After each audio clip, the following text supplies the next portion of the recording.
네, 국제무역의 이해 제4주차 강의로서 이번 주에는 국제금융에 대해서 강의를 하겠습니다.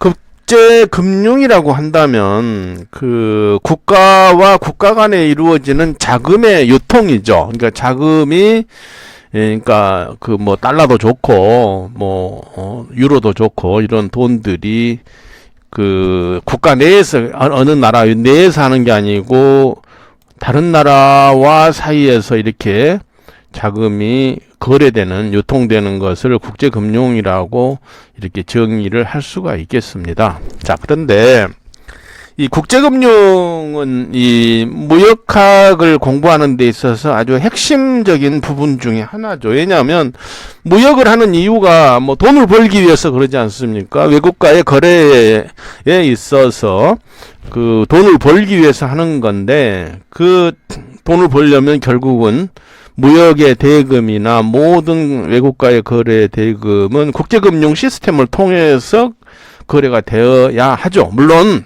뭐 달러 현금을 가지고 이렇게 할 수도 있겠지만 그건 뭐 아주 굉장히 적은 부분에 불과하고, 정상적이고 일반적인 거래는 다 국제금융 시스템 내에서 이루어진다라고 봐야 하겠습니다. 그래서 이 최근에는 더구나 이제 뭐 서학개미 뭐 해서 외국의 주식을 우리 젊은이들이 뭐 국내 국민들이 많이 산다 해서 매일 그 신문에 오르날이고 그렇게 하고 있습니다만은, 우리 대한민국이 이미 OECD 국가로서, OECD 회원국으로서 모든 경제가 실물 경제나 화폐 경제가 모두 개방이 돼 있죠. 그래서 여의도에 있는 거래소를 통해서 외환이나 뭐 실물 자산들이 또 뭐 그 증권들이 활발하게 국제 간의 거래가 되고 있죠. 그래서 여러분들이 경제신문 한번 보면은 아주 몇 페이지에 걸쳐서 우리나라 주식들이 이제 다른 나라 사람들이 얼마를 사고 몇 퍼센트를 지분을 가지고 있다, 이런 것들이 쭉 나오는데요. 그래서 이 금융 분야는, 국제금융이라는 것은 여러분들이 어떤 전공을 하든 간에 좀 상식적으로라도 좀 알아두고 있어야 된다라는 그 여러분들한테 말씀드릴 수가 있겠습니다. 그런데 국제금융을 또 아주 그 미시적으로, 아주 세부적으로, 구체적으로, 실무적으로 하려면은 회계학이 기반이 돼야 됩니다. 회계학을 외국 기업을, 특히 외국 기업의 상황이나 이런 걸 보려면은 회계학적인 지식이, 재무제표를 최소한 읽을 줄 아는 그런 이제 기초적인 지식과, 그리고 이 국제금융을 결합해서 보면 좀 더 이해가 빠를 것입니다. 그래서 지금 지난 3주차까지 국제무역의 이론이나 또 국제무역 정책이나 이런 부분들을 다뤘고요. 이번에 국제금융을 다룹니다만은 이게 이제 여러분들 이 개론 강의이기 때문에 한 과목, 지금 챕터 하나하나가 사실은 한 학기 동안 뭐 2학기, 3학기를 공부해야 되는 그런 부분이기 때문에, 교수가 이렇게 그냥 넘어가는 부분이 있다면은 그중에서 좀 알고 싶다 하는 게 있으면 질문 과제 낼 때 여러분들이 자기 팀 과제가 아니래도 여러분들 뭐 팀에서 하나 정도 중요한 거라고 생각하면 팀장이 보낼 수가 있겠습니다. 그래서 나중에 이런 부분은 좀 추가적으로 강의해 주세요 하면 보충 강의를, 많이는 못하겠지만은 여러분한테 한두 가지는 여러분들 해줄 수가 있겠습니다. 네. 자, 국제금융을 뭐 본격적으로 공부하기 전에 실물경제와 금융경제에 대해서 여러분들이 좀 살펴볼 필요가 있어요. 우리가 실물경제 이렇게 많이 얘기하거든요. 실물경제라는 것은 그야말로 우리 일상생활에서 보이는 모든 그런 경제활동을 다 얘기를 하는 것이죠. 토지, 자원, 지대, 재화, 용역, 뭐 제조업, 뭐 거기서 일어나는 이윤, 이 모든 것들이 실물경제로에서 발생하는 거고요. 과거에 원시시대에는 뭐 물불교환을 했죠. 그러다가 이제 화폐라는 그런 매개체가 생기면서 이제 우리가 원활하게 우리가 제조한 이런 자동차를 해외에다 수출하는 데 있어서 전혀 문제가 없죠. 이런 부분들이 실물 경제라고 하고요. 그리고 이 화폐 경제를 매개로 해서 또 하나의 산업이 바로 그 실물 경제에 대하는 그런 산업이 바로 금융경제가 되겠습니다. 화폐경제라고도 하고요. 네, 좀 이상한데요. 네. 그래서 이 금융경제를 보면 주식이나 채권, 파생상품, 이윤, 부채, 이자 뭐 이런 부분인데, 주식, 채권은 여러분들 알겠죠. 파생상품에 대한 나중에 또 자세히 배우겠습니다. 부채는 빚이죠. 빚. 남한테 돈을 빌려서. 빚 자체도 또 자산이죠. 또 거기서 발생하는 이자, 이런 것들이 금융경제에 해당되는 부분이라고 하겠습니다. 아래 보이는 이 사진은 뉴욕 증권거래소일 겁니다. 뉴욕에 우리 쿠팡이 뉴욕 증권시장에 상장이 됐죠. 근데 이 증권거래소의 모습은 과거에는 이 종이를 들고 이 거래원들이 종이를 들고 이 창구 저 창구 돌아다니면서 막 거래를 성사시켰어요. 오랫동안 그렇게 했죠. 그러나 80년대 이후에 그 전산화가 되면서 지금은 종이 들고 이렇게 왔다 갔다 하는 경우는 없습니다. 이 거래소라는 물리적인 장소가 있긴 하지만은 앞에 사진에서 보듯이 전부 컴퓨터 화면에 이렇게 거래되는 장면이 실시간으로 나오는 것이지 종이 들고 다니는 건 없다 이거죠. 예, 그래서 어쨌든 이 금융 경제라는 것은 이런 거래소를 통해서 이 실물 경제를 대조적으로 움직이는 하나의 큰 산업인데 이 자체에서 실물 경제와 직접 연관되어 있는 화폐라는 것을 통해서 화폐 시스템을 통해서 직접 연결되기도 하지만 그냥 금융경제 자체에서 움직이는 그런 거래도 자본주의 국가에서는 엄청나게 그 규모가 크게 되죠. 특히 우리 같이 선진국에 도달하게 되면 이런 금융 부분의 그 산업이 대단히 중요한 역할을 하게 됩니다. 자, 현대적인 금융 시스템에서 돈의 흐름 그랬는데요. 그걸 한번 살펴보기로 하고, 이것은 앞에서 본 금융 경제를 좀 더 세밀히 설명하고 있는 부분이라고 보겠습니다. 자, 우리 경제 주체는 뭐가 있죠? 가계, 개인이 있고 기업이 있고 정부가 있죠. 그리고 정부의 그 역할을 금융 부분을 담당하는 것이 중앙은행 아닙니까? 그리고 중앙은행의 컨트롤을 받으면서 상업은행이죠. 상업은행은 직접 외국의 은행과 거래를 하면서 돈을 주고받고 돈을 빌리기도 하고 빌려주기도 하는 역할을 하는 것이 상업은행이죠. 그리고 무역에서 중요한 LC 거래를 한다든지 송금을 한다든지 이럴 때는 전부 우리가 상업은행을 통하지 않습니까? 네. 그래서 기업과 그 기업 부분과 상업은행 간에는 밀접한 이제 거래 관계가 있는 것이고요. 그리고 또 개인들도 은행에다가 돈을 예금을 하기도 하고 돈을 개인이 빌리기도 하면서 이렇게 이자라는 그런 이제 이익이 이렇게 서로 발생하게 되는 돈의 거래에서 발생하게 되는 그런 구조를 가지고 있는 것이죠. 그리고 이 정부 부분에서는 중앙은행을 통해서 정부의 정책을 금융 정책을 여기서 모든 것을 컨트롤하게 되고 그 중앙은행에서는 상업은행에 돈을 빌려준다든지 빚을 낸다든지 자산 관리를 한다든지 이런 부분으로 해서 이제 돈의 흐름이 전체적으로 원활하게 이루어지게 되죠. 이것이 이제 전체 자본주의 국가의 개방된 국가의 그 금융 시스템이라고 하겠습니다. 최근에는 우리가 볼 수 있는 게 이제 개인들 또는 가게에서 외국 기업에다 돈을 직접 투자 지금 하고 있잖아요. 직접적으로. 네. 그래서 테슬라 주식을 어제 우리 한국 투자자들이 몇천억 같이 샀다 막 그런 기사가 나옵니다만은 과거에는 개인이 해외 주식을 산다니 그건 불가능했죠. 그러나 우리가 이제 완전한 개방 경제가 되고 우리의 달러들이 굉장히 풍족해지면서 직접 개인들도 외국 기업의 주식을 살 수 있게 됐다는 겁니다. 그래서 요즘 서학개미 이렇게 얘기를 합니다만은 네, 그래서 이제 개인들까지 이렇게 국제적인 금융 시스템에서 그 거래를 투자를 하고 있다는 것이고요. 기업들은 당연히 투자를 많이 하죠. 외국 기업에 뭐 주식을 사기도 하지만은 외국에다 직접 자기들이 그 기업을 설립하기도 하고 땅을 사기도 하고 뭐 여러 가지 활동들을 하지 않습니다. 그러면서 이제 기업들의 해외 활동이 글로벌 경영이 이루어지게 되는 것이죠.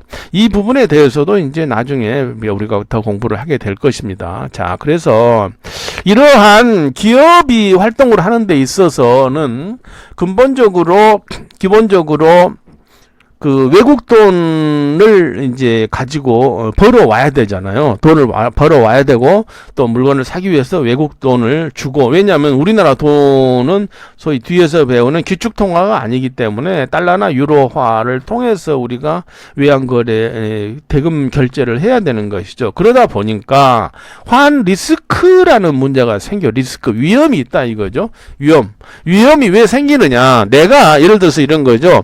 내가 그 1만 달러짜리 물건을 1,100원이 환율이 될 걸로 생각해서 물건을 팔았는데 예기치 않게 우리나라 화폐가 절상이 돼가지고 1,050원이 돼버렸단 말이에요. 그럼 50원이 손해 아닙니까?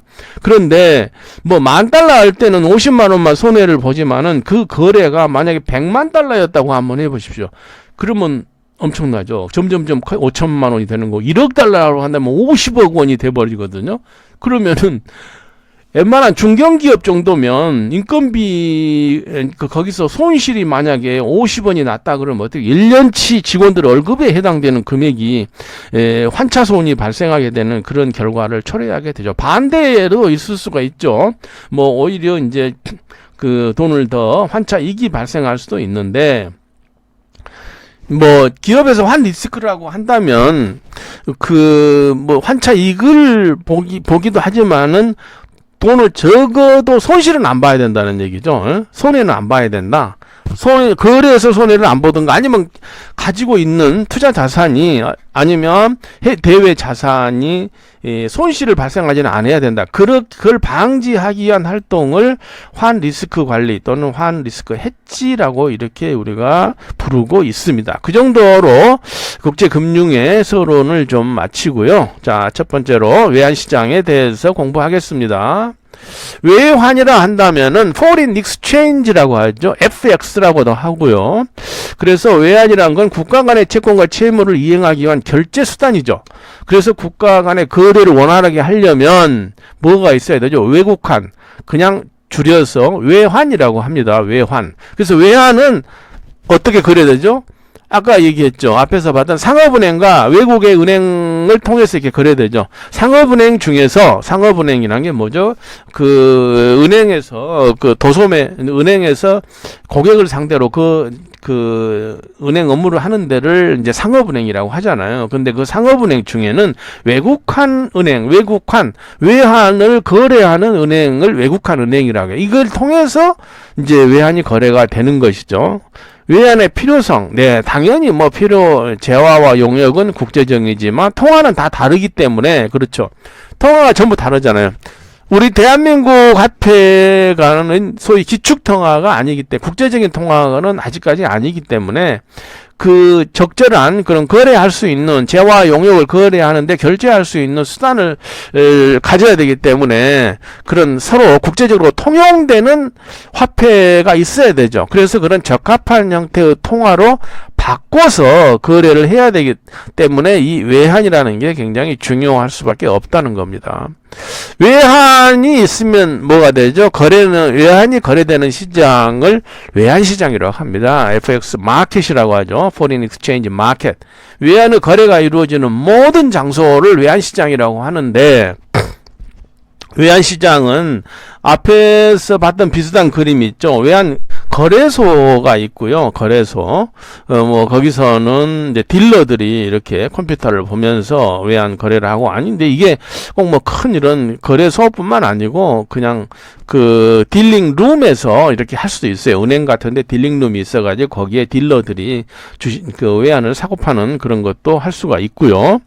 그래서 이제 또 보면은 이건 이제 어떤 기업화된 그런 거래소를 얘기하는데, 이런 외환 거래소 같은 이런 금융기관들이 몰려있는 이 그림이 바로 런던의 금융가 모습입니다. 금융가. 런던의 그 영란은행, 뱅크 오브 잉글랜드라든지 그런 증권, 보험, 뭐 외환 등등 수많은 금융기관들이 몰려있는 데가 이 런던의 금융가고요. 미국은 어디죠? 미국은 월가에 있는 것이죠. 우리는 여의도에 주로 있죠. 네. 그래서 이런 이제 외환 거래소를 통해서 대규모 외환이 거래가 되고요. 우리가 여러분 환전소 잘 알죠. 환전소. 우리가 우리 서울에도 환전소들이 길거리 보면 있죠. 이건 뭐죠? 고객들, 일반 개인들한테 이제 그 돈을 바꿔주기 위한 거 아닙니까? 그래서 이 전부 다 이런 것들이 크고 작은 차이만 있을 뿐 외환 시장이다. 그리고 이런 구체적인 어떤 그 오프라인의 시장뿐만 아니고 또 외환은 통신 매체적인 전자상거래를 통해서도 이루어지죠. 이 다 전부 다 외환시장이라고 보겠습니다. 외환시장을 참여자 했는데 외환시장에 어떤 사람들이 거래를 하고 있느냐 이거죠. 외환시장의 고객들은 누구죠? 무역업체. 네, 여러분들이 앞으로 무역회사에 근무하면은 당연히 무역업체 그 직원으로서 외환시장 참여자가 되는 겁니다. 운송 물류기업, 보험사, 투자자, 관광객 등 개인, 기업, 정부 형태로 이 고객들이 존재하는 것이죠.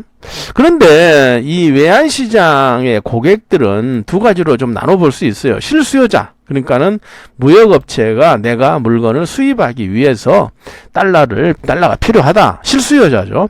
아니면 내가 물건을 수출했는데 그 대금이 이번에 입금이 됐어. 그러면 어떻게 하죠? 그걸 우리나라 돈으로 바꿔야 되잖아요. 예, 그 실수요자죠. 그런데 환투기자는 뭡니까? 이건 이제 성학개미, 동학개미가 얘기되는 거죠. 네, 내가 테슬라하고는 아무 관계가 없는데 그냥 미국 증권시장에 뉴욕 증권시장에 상장되어 있는 테슬라 주식을 사겠다. 그건 뭐죠? 테슬라 주식이 올랐을 때 내가 돈을 벌기 위해서 하는 거 아닙니까? 투자자이기도 하고 투기자 뭐 이렇게 얘기합니다만은 그렇게 크게 나누어진다는 얘기죠. 네. 그다음에 그리고 이제 고객이 있는 거고요. 그리고는 외환을 거래해주는 외국한 은행이 있고 외환 중개인, 이거 이제 고객과 은행 간 외환 거래를 중개한다고 그랬는데, 은행에 가서 하면 되지 근데 중간에 또 이제 그런 큰 금액이 있을 때 그걸 언제 사고 팔 거냐 이런 걸 중간에서 바로바로 어떤 컨설팅 해주는 그런 회사들이라고 봐야 되겠죠. 그리고 이제 통화당국, 중앙은행이 있겠습니다. 이런 사람들이 이런 이제 주체들이 외환시장의 참여자라고 우리가 얘기할 수 있겠습니다. 외환시장의 종류 그랬는데 어떤 외환시장들이 있느냐 이거죠. 대고객시장, 네, 대고객시장. 고객에 대해서, 그러니까 이런 고객들에 대해서 외환을 사고 파는, 매입하거나 매도하는 게 소매 시장이고요. 이게 대고객 시장이 있는 반면에 은행 간 시장이 있다. 네, 이거 도매 시장이라고 보겠습니다. 장내 시장, 장외 시장. 네, 외환 장내 시장은 어떤 외환 거래가 이루어지는 시간에 그 시간에 어떤 그 외환 거래 시스템을 통해서 하는 거고, 장외 시장은 그 외환 시장 내에서 하는 게 아니라 그냥 개인이 한다든지 아니면 작은 회사 간에 이런 외환을 만약 예를 들어서 우리나라 돈을 중국에서 사용한다. 중국의 어떤 환전상이 한국 돈을 거기서 바꿔준다. 이런 장외 시장이 되겠죠. 국제 외환 시장과 국내 외환 시장, 이거야 뭐 문자 그대로고요. 그다음에 현물환 시장과 파생 외환 시장. 예, 현물환 시장은 뒤에서 설명하겠지만은 지금 환율로 지금 돈을 바꾸는 게 현물환이고요. 파생 외환 시장이라는 것은 다가올 시기에 내가 달러를 매입을 해야 되는데 그때 얼마의 환율로 할 거냐 이런 것들이 미리 달러를 외환을 그 환율을 정해놓고 할 때 이건 파생 시장이라고 하죠. 파생 시장은 많은 것들이 있습니다. 뒤에서 좀 자세히 설명하죠. 자, 외환 시장에는 크게 현물환 시장과 선물환 시장이 있다 이거죠. 앞에서 얘기했듯이 현물환 시장은 스팟 익스체인지 마켓이라고 하고요. 그 다음에 선물환 시장은 포워드 익스체인지 마켓이라고. 방금 얘기했듯이 계약이 체결되면 바로 외환을, 그러니까 달러를 쉽게 말하면 돈을 주고 바로 팔거나 사거나 하는 시장을 현물환 시장이라고 하고요.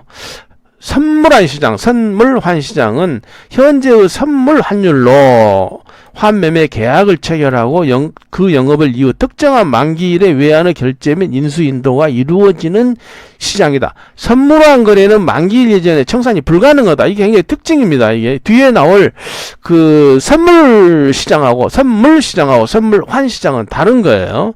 예를 들어서 지금 환율이 지금 달러당 뭐 1,000원이다 라고 한번 얘기를 생각을 해봐요. 그런데 내가 생각하기에 한 10일 후에 아마도 1,100원 이상으로 올라갈 것 같다. 그러면 내가 얼마의 그 달러를 사기로 계약을 하냐면 1,050원에 내가 달러를 사겠다라고 계약을 한다 이거죠. 그러면 어떻게 되죠? 지금 올려서 내가 50원을 더 해서 사겠다. 그러면 어떻게 되니까 뭐 예를 들어서 1,100원이 된다니 200원이 된다든지 하면은 자기는 더 이익 아닙니까? 이게 선물환 시장이에요. 그런데 이때 가서 계약을 했으면 그때 가서 그냥 이 1,050원에 무조건 사야 되는 거예요. 환율이 거꾸로 950원이 돼도 자기는 1,050원 주고 사야 되는 거죠. 자기가 그만큼 위험을 감수하고 달러가 그 외환이 오르고 내릴 거에 대비해서 거래를 하는 것을 선물환 시장이라고 합니다. 그래서 외환거래 형태를 좀 더 자세히 보도록 하죠. 현물환 시장, 현물환 거래, 예, 그건 현물환 거래는 아까 얘기한 대로 현물 시장에서 돈을 직접 바꾼다 이거죠. 달러로. 원화를 달러로 바꾸고 달러를 외화로 바꾸죠. 원화로 바꾸거나 달러와 원화를 이렇게 바꾸는, 아니면 엔화로 바꾼다든지 뭐 중국 돈으로 바꾼다든지 이런 것들이 이제 바로바로 한데, 보통 실제로 이제 외환이 인도되는 것은 이 영업일이 필요하다 그랬어요. 그러니까 이틀 후에 이 근무일 후에 실제로 자기 통장에 자기가 1만 달러를 샀다 그러면 실제는 이틀 정도가 시간이 걸린다. 이거 완전히 거래가 끝나려면은. 선물환 거래는 아까 얘기했습니다. 현재의 미래에 언제 한 달 후에 20일 후에 나는 이 환율로 사겠습니다라고 미리 결정해서 한다 이거죠. 네. 중간에 환율 변동이 있더라도 자기가 팔지 못하는 거예요. 네. 파생 상품에 대해서 아까 얘기했었죠. 파생 상품이 뭡니까? 파생상품 한번 읽어보죠. 시장 상황이 계속 변하기 때문에 환율이나 주가의 변동으로 자산의 가치가 떨어질 위험성이 상존하고 있다. 파생 외환 상품은 이와 같은 미래의 위험을 피하거나 줄이기 위한 금융계약의 일종이다. 선물환, 금융선물, 옵션, 스와프 금융 등이 포함되며 파생 상품 또는 파생 금융 상품 등으로 불리고 있다. 델리버티브스, 여러분 이거 꼭 알아줘야 돼요. 이거 상식으로도 알아둬야 됩니다. 파생 상품이 뭔지. 파생 상품은 모든 증권 외환거래, 증권거래, 그리고 원자재 거래 이런 데서도 다 파생 상품이 발생하고 그것이 거래가 되고 있습니다. 네. 자, 그러면 이제 선물환 거래하고 선물 거래를 한번 보자. 이거 퓨처 트랜잭션, 영어도 틀리죠. 외환 선물 거래소에 상장된 통화에 한하여, 그래서 아무 통화나 하는 게 아니고 외환 선물 시장이 형성된 시세로 미래의 일정 시점에 일정한 통화량을 매입 또는 매도하는 계약을 체결한다. 자, 그러면 아까 얘기한 대로 지금 환율 달러당 1달러가 1,000원인데 지금 한 달 후에 50원이다라고 이렇게 시세가 돼 있다 이거죠. 한 달 후에 환율이 이렇게 될 거니까 살 사람 사세요라고 하는 것이다 이거죠. 그것이 선물 거래입니다. 그러니까 자기가 1,050원에 이걸 산다 이거죠. 그래가지고 그때 가서 실제로 1,100원이 되면 자기는 이익을 보는 것이고, 그것이 떨어지면 1,050 이하로 떨어지면 자기는 손해를 보게 되는 그런 결과 아닙니까? 이건 이제 앞으로 선물 환 거래하고 비슷하잖아요. 근데 이거 틀린 게 뭐예요? 그러는데 선물 환 거래에서는 자기가 스스로 얼마 이렇게 해서 그냥 확정해서 사는 것이고, 이것은 시장에서 형성된 시세로 살아요. 그게 주식 사는 거하고 똑같다는 이야기입니다. 그래서 만약에 이것이 자기가 한 달 후에 1,050원에 달러를 얼마 사기로 했는데 중간에 보니까 안 되겠어.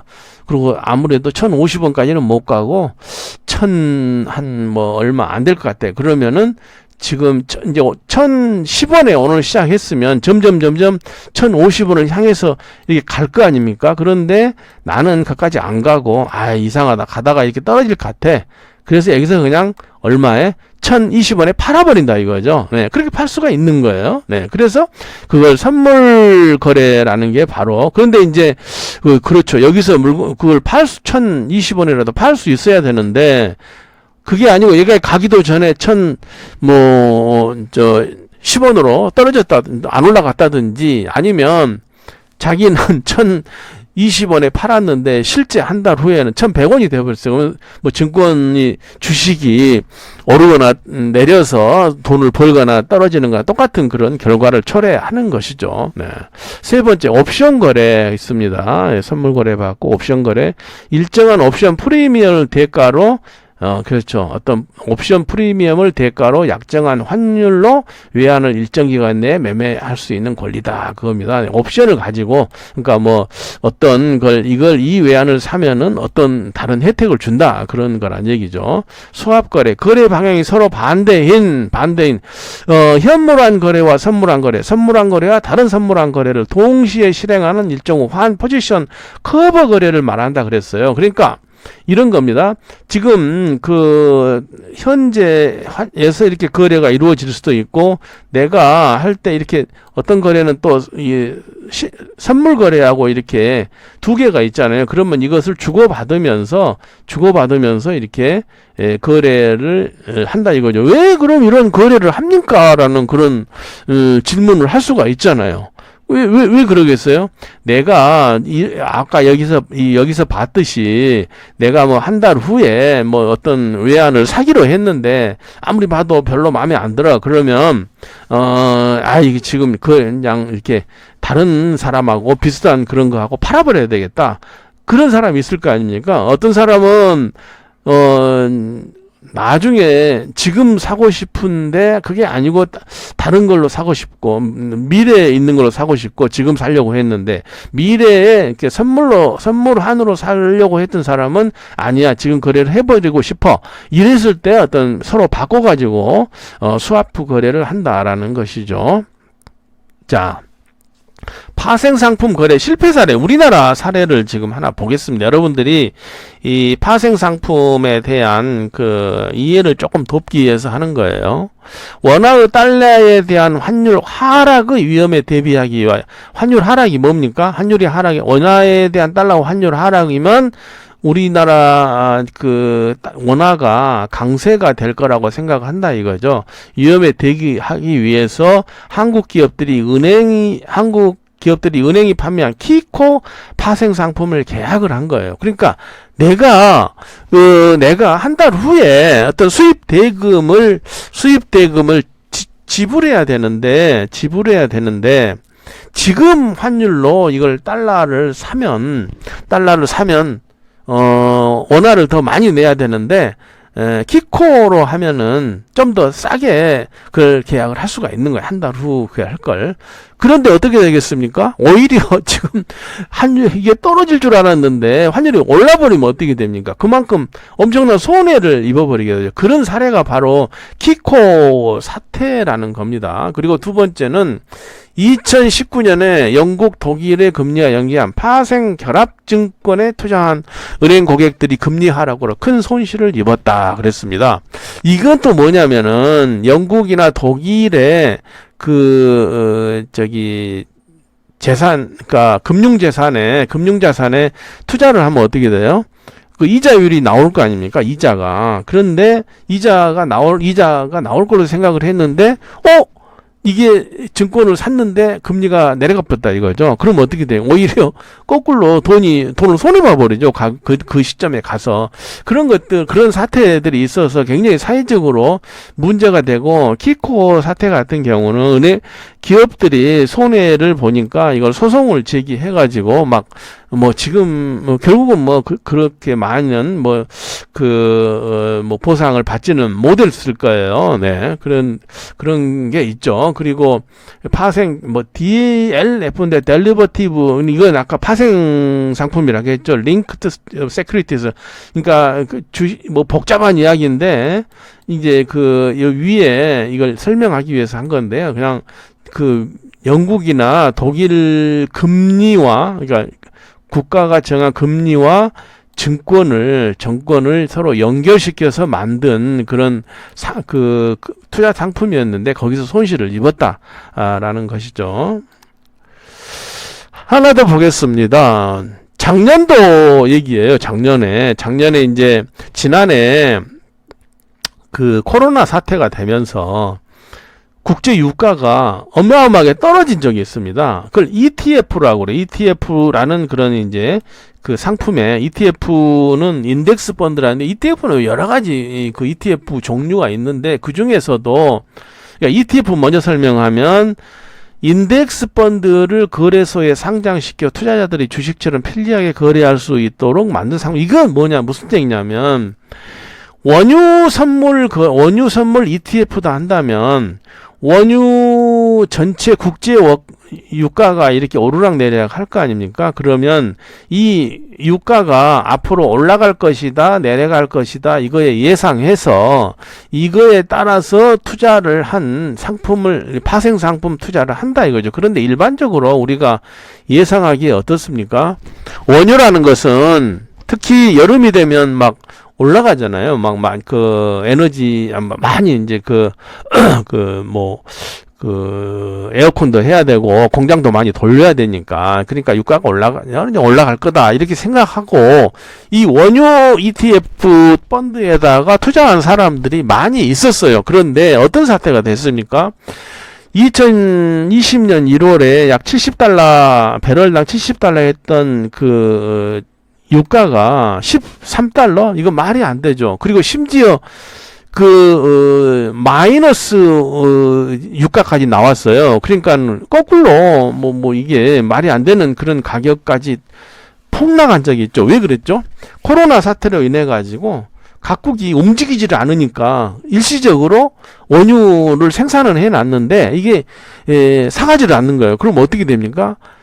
이 원유 현물을 하는 거래라는 것은 이게 계속 생산을 산유국들이 해가지고 이 배에다가 유조선에다가 이렇게 실어서 이렇게 띄워놓고 쭉 가는 거예요. 그러니까 중동에서 우리나라까지 올 때 한 2주 걸린다 하면은 그 2주 동안에 이걸 거래를 하는 거예요. 그게 현물 안에서 거래인데 코로나가 돼가지고 석유 소비가 없어진 거예요. 낮아진 거예요. 그러니까는 이것들이 어떻게 됩니까? 이거 처분할 수가 없죠. 누가 좀 싸게라도 좀 사가시오라고 하는데 이것도 사가려면 어디 탱크가 있어야 돼. 탱크도 없고 하니까 일시적으로 이런 엄청난 이제 폭락 사태가 이루어졌던 거죠.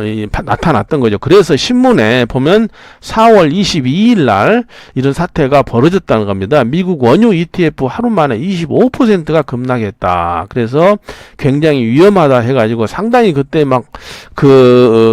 시끌시끌했습니다. 언론에 전문가들이 나와서 ETF 큰일 났다 이렇게 했던 거죠. 그런데 어떻게 됐습니까? 지금 2월 15일자 다시 원유 가격이 $62까지 올라갔어요. 그래서 3월 8일 날 한번 이게 신문 기사 한번 보세요. 유가 햇살의 에너지 ETF 수익률도 봄날이다. 엄청 올라갔다 이거죠. 원유 등 원자재 해운 투자 상품 일주 수익률이 27%로 미국 ETF 톱 10까지 에너지 관련 펀드들이 독차지했다. 이런 기사입니다. 이게 참 여기서 여러분들이 한번 보세요. 국제 금융의 움직임이라는 것이 이렇게 냉탕 원탕 내지는 정말 그 사인컵을 그리면서 오르락내리락 한다는 걸 알 수 있잖아요. 여기서는 막 다 망했다 이렇게 얘기하는데 여기는 또 엄청나게 수익이 났다 이렇게 됐단 말입니다. 그게 자 그러면 이런 지금 유가 ETF 파생 상품의 그 이런 변동이 왜 나타난 거죠? 코로나 때문에 나타난 코로나 때문에. 코로나가 예상치 못했던 거죠. 코로나가 없으면 그냥 쭉 가겠죠 이렇게. 근데 코로나가 생겨서 소비가 안 되니까 이게 뚝 떨어졌단 말입니다. 이건 사실 석유 제품 그 자체하고는 아무 상관없는 일이죠. 실물 경제하고는 상관없는 일이다 이거죠. 이게 지금 금융시장의 특징입니다. 네. 그래서 ETF 여기 보면 막 보세요. 뭐 얼마나 수익이 많이 났는가. 벌크선 투자는 뭐 110% 뭐 등등등 막 이렇게 나온 걸 우리가 볼 수가 있습니다. 이게 바로 그 파생 상품의 거래의 지금 상황을 여러분들한테 좀 자세히 설명한 건데요. 파생 상품이라는 것은 이렇게 그 이익도 많이 날 수 있지만 자칫 이런 예기치 못했던 사태가 발생하게 되면 큰 손실로 이제 그 나타날 수가 있다 하는 것을 여러분들한테 설명을 드립니다. 여기까지 하고요. 다음 시간에는 환율에 대해서 좀 더 자세히 알아보도록 하겠습니다.